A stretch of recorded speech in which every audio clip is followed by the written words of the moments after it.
Capítulo 3. Las razones de los preceptos. El porqué de las mitzvot, Ta'amei HaMitzvot, ocupó la atención de todos los ilustres sabios y rabinos de Israel. Un gran cuerpo de obras literarias se erigió para explicar las razones de todas las leyes de la Torá, así como de las muchas regulaciones y costumbres que aparecieron en el curso de la historia judía. La Torá en sí no ofrece específicamente razones para la mayoría de los preceptos. Si bien estas razones fueron a menudo sugeridas por las primeras y posteriores autoridades, sus opiniones no fueron siempre consideradas como necesariamente correctas o válidas. Cuanto más importante fue el rabino o el sabio, mayor peso se atribuyó a sus explicaciones y razonamientos, pero en ningún momento se les dio el papel de una doctrina impuesta. Sabios que vivieron en épocas distintas y bajo otras condiciones consideraron diversos objetivos y diferentes razones para la observancia de esta o aquella ordenanza en particular. Esta variedad de explicaciones, más que derogar la validez de determinado precepto, proporciona un testimonio adicional de que la Torá es, en efecto, una ley para todas las épocas a través de vuestras generaciones, un estatuto eterno. A pesar de las condiciones y circunstancias cambiantes, siempre fue significativa y relevante para aquellos que la estudiaron e intentaron entenderla.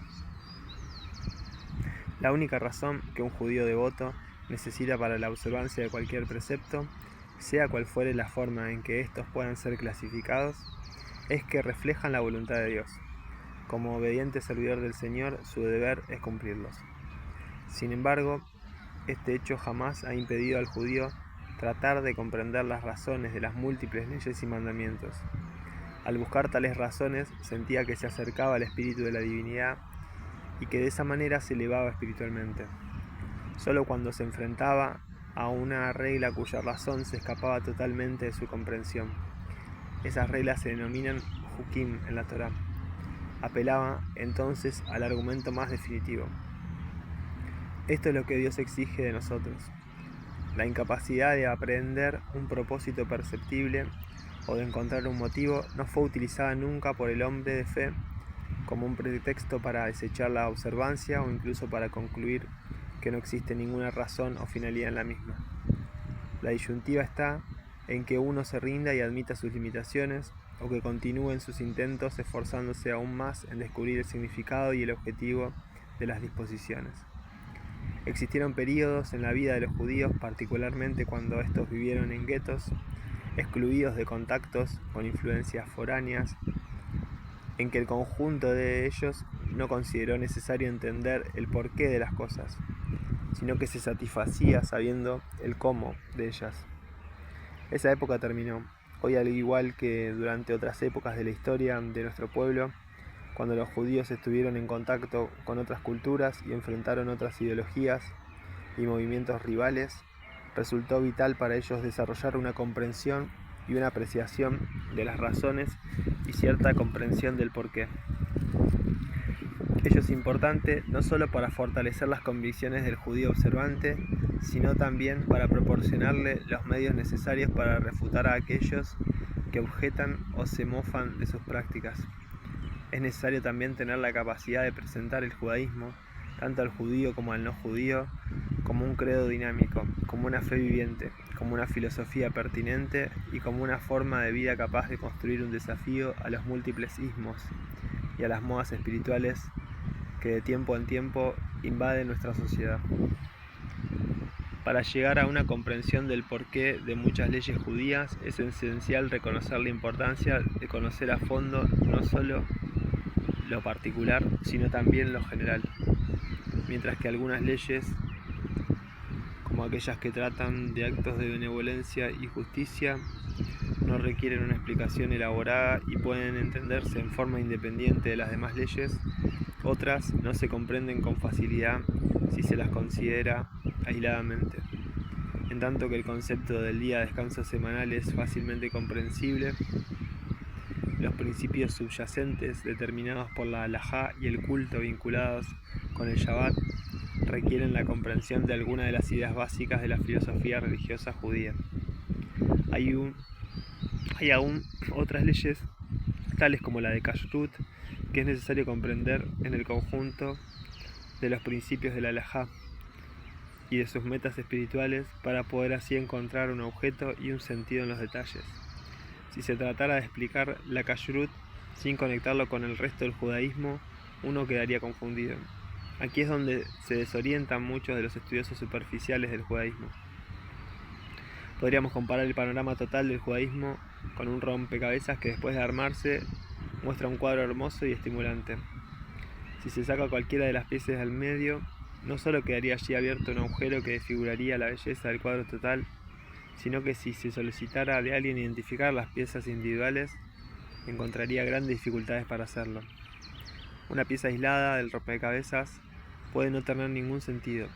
Podría aparecer simplemente como una masa confusa e insignificante de líneas y colores, pero si se la restituye al lugar al que pertenece en el cuadro, no solo le restaura la belleza al cuadro, sino que la pieza sin sentido y confusa adquiere de pronto valor. Cuando se la ajusta a las otras, sus líneas y colores adquieren un claro diseño. Lo mismo ocurre con la Kashrut y con otras leyes, que aisladas podrían aparecer como careciendo de toda explicación racional, pero consideradas sobre el trasfondo del cual forman parte, como continuación de series completas de disciplinas religiosas que se refieren a cada aspecto de la vida y que tienen el propósito de enseñar a los hombres a controlar sus pasiones y apetitos, los detalles específicos de cada precepto comienzan a ser vistos bajo una luz mucho más clara.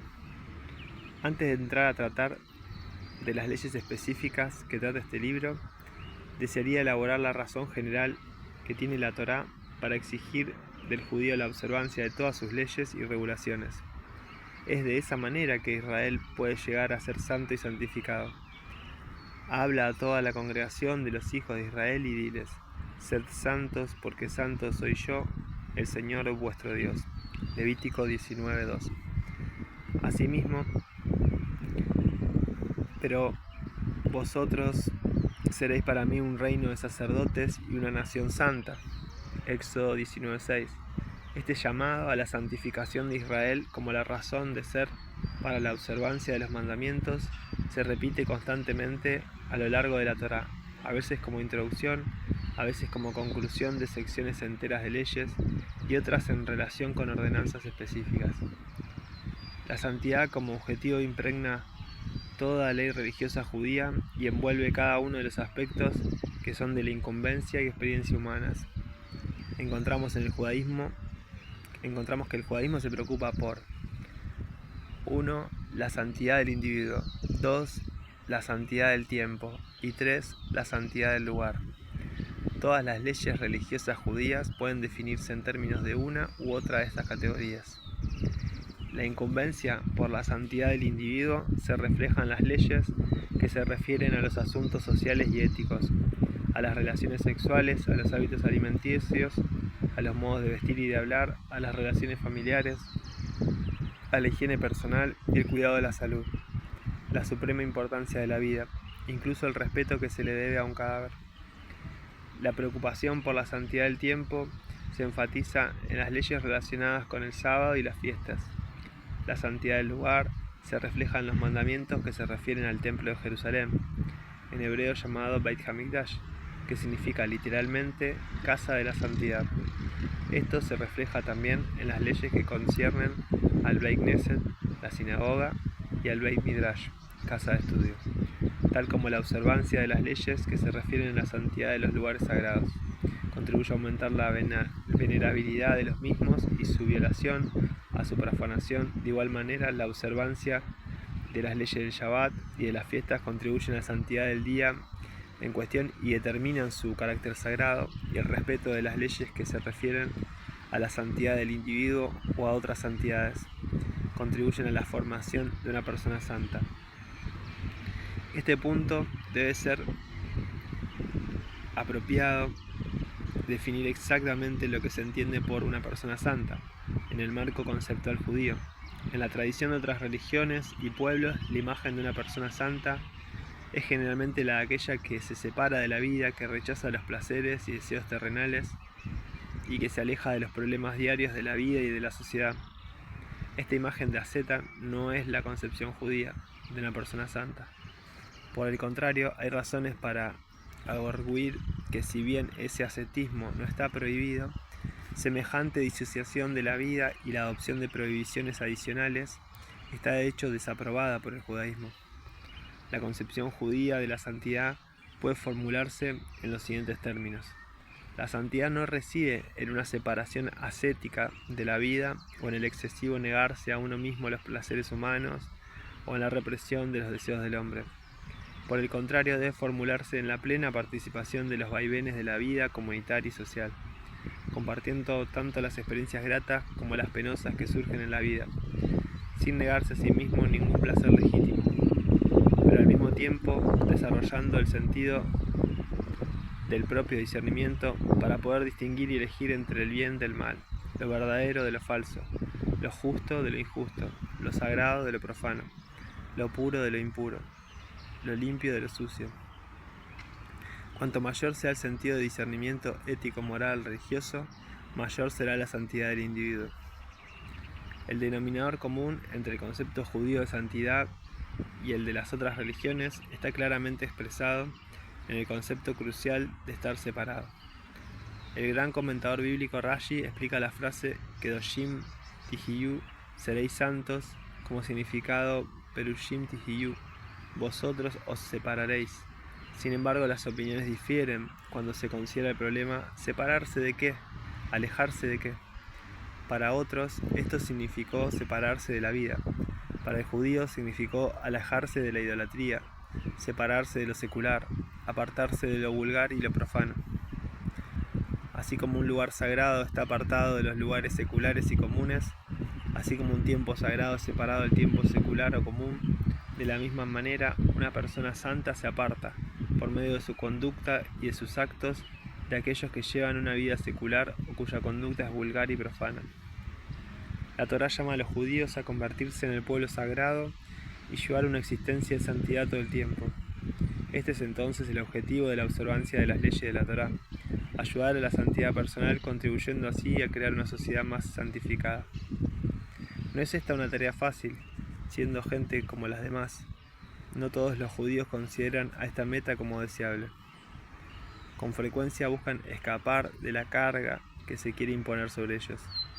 Seamos como todas las otras naciones, es una exclamación que se ha escuchado a través de las centurias de los periodos más tempranos de la historia de Israel. En algunos casos, esta frase ha sido una exigencia legítima en pro de la normalización, ya que los judíos se cansaron de servir de víctimas propiciatorias por los defectos y frustraciones de otras sociedades. Quisieron poner fin a la discriminación y obtener los derechos y los privilegios de una nación como todas las otras. Pero con frecuencia ha sido una exclamación de rebeldía en contra de las exigencias de la Torá, contra su disciplina y sus restricciones, contra los deberes que impone. Moisés anticipó esta reacción hace 3200 años cuando en su mensaje de despedida a su pueblo le dijo: en verdad, esta ley que hoy te impongo no es muy difícil para ti, ni es cosa que esté lejos de ti. No está en los cielos para que puedas decir: ¿quién puede subir por nosotros a los cielos y nos la traerá y nos la hará oír para que así cumplamos? No está al otro lado de los mares para que puedas decir: ¿quién pasará por nosotros al otro lado de los mares para que nos la traiga y nos las haga oír a fin de que la cumplamos? Porque la tienes enteramente muy cerca de ti, la tienes en tu boca y en tu corazón para que la puedas cumplir. Deuteronomio 30, versículos del 11 al 14. En otras palabras, Moisés dijo a su pueblo: todo depende de ustedes. Si existe la voluntad y la convicción del deseo y la fe de hacerlo, todo puede ser hecho. Las palabras de despedida de Moisés nunca han perdido su frescura, su significación y su impacto a través de los milenios. Son igualmente oportunas en la época actual, porque el carácter humano no ha cambiado mucho, excepto, quizás, en las formas de racionalización utilizadas. Hoy el término necesidades se utiliza como el pretexto general y siempre útil para justificar y legitimizar toda clase de conducta inmoral, amoral, antisocial o no religiosa concebible, un problema real que enfrentan incluso las personas mejor intencionadas que viven en un medio no religioso. Fue planteado por Maimónides en el siglo XII como la tendencia natural del hombre a pensar y actuar como sus amigos y colegas y a seguir las costumbres de sus conciudadanos. Su consejo, tan útil en la actualidad como lo fue entonces, fue el de acentuar la importancia particular que tiene el asociarse con hombres buenos y sabios, y apartarse de los malvados para que sus actos no influyan sobre nosotros. Hilhot Deot 6.1. Cuando se consideran las observancias prácticas, debemos considerar las admoniciones que lanzó a Moisés a aquellos que podrían pensar que esos mandamientos no tienen valor, que el objetivo de santidad impuesto por Dios sobre Israel no tiene ningún mérito. Mirad, yo os he enseñado leyes y mandamientos, como el Señor mi Dios me mandó. Guardadlos y ponedlos por obra, porque esta es vuestra sabiduría y vuestro entendimiento a los ojos de los pueblos, que al conocer todas estas leyes se dirán: ciertamente sabia e inteligente es esta gran nación. ¿Y qué nación grande hay que tenga leyes y mandamientos justos, como es toda esta Torá que yo pongo hoy delante de vosotros? Deuteronomio 4, del 5 al 8.